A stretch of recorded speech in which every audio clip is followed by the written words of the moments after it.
Islanır göz yaşımdan varaqda.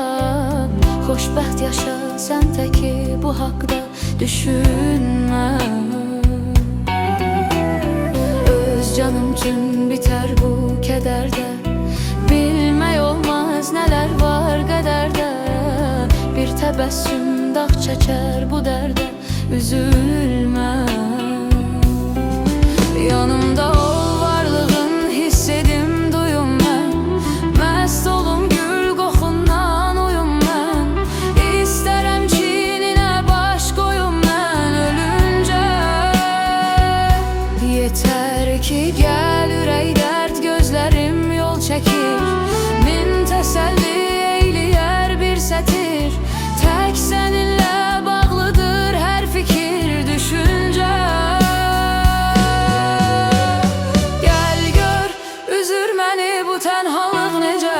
Gəl gör, bir mənəm bir də qaranlıq gecə. Gəl gör, çox şey ki istəmirəm sadəcə. Gəl gör,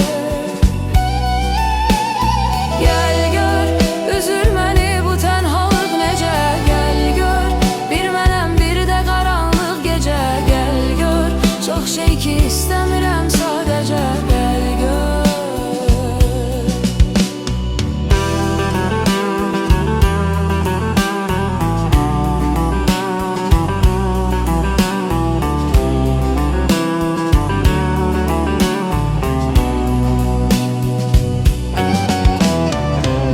Sensiz qaranlıq otaqda islanır göz yaşımdan varaqda.